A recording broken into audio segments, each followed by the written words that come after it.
کوردستانی ئێران کوردستانی تورکیا نابێ جیابێتەوە، نابێ بە کامن بە بژی کورد دروست ناکرێ. کورد بژی کوردستان ئاڵای کورد ئەمە ناکرێ بێ تۆزێ بە سیاست تۆزێک دیار نەبێ، تۆ بێ دیار نەبێ ئیشێکەیەکێ بێ دیار نەبێ، نابێ. ئەگە دیار بوو تۆ غەڵەتێک ئەکەینەمە، ئیشتباهێک ئەکەینەمە.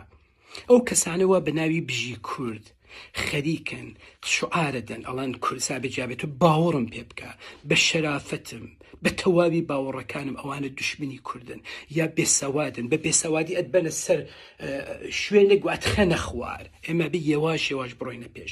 من قەت ناگەڕێمەوە بۆ کوردستان چون تهدید کراوم لە باشووریش. من هەر لەم ئاوارەیە منم شەڕەکەم، بەڵام سادقم بە ڤیدیۆ دەنگ زەبتەکەم. کوردە بن نوقتە بنێتە سەرم خاڵە ئیتر لەسەر تراژدی نەفیلم دروستەکەی نەکتە بنووسین. ئەبێ کورد بە ئاستی وشەی شادی بگە. تۆ کڵاو نابێ بنیتە سەر ملەتی کورد. کورد وڵاتەکەی دروستەکە، بەڵام ئەوڵە بێ مرۆڤ دروستکەین.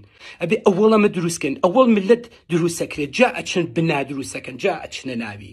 ئێمە ملەتەکە بێ دروستکەین خۆمان.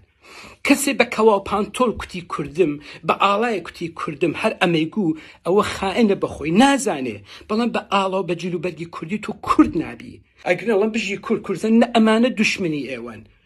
ئێمە ئەبێ دوورتر ببینین، ئەمە بە زیرەکتر بین. کوردێک کە پەنجەرەی ماڵەکەی کاتۆ کێو ئەبیبینەیە، ئەبێ پشتی کێو ببینین یەواش یەواش. تۆ یەک دانە لەناو حیزبەکان لە باشوور لە هەر کوێڵێ کتێب خوێنم بۆ بێنە، ڕۆشنبیری بە ڕۆژم بۆ بێنە، هەمووی خێکە بیزنسەکە. چۆن کوردستانێک ئێمە دەسەوانە؟ کورد لە ئێران نابێ جیاوێتەوە، ئێرانی کوردستانە. کوردە بە قودرەتی لەوێ بەهێزتر کات، کوردە بە قودرەتی دەنگی بەهێزکە لەناو تورکیا. ئێمە ئەبێ ئارام ئارام خۆمان دروستکەین. و لە بیرتان نەچێ کوڕەی زەمین خەریکا بێ بە وڵاتێک باسخەیکە لەسەری کارەکەن، ئێران یا تورکیا یا ئەبنە ئیالەت.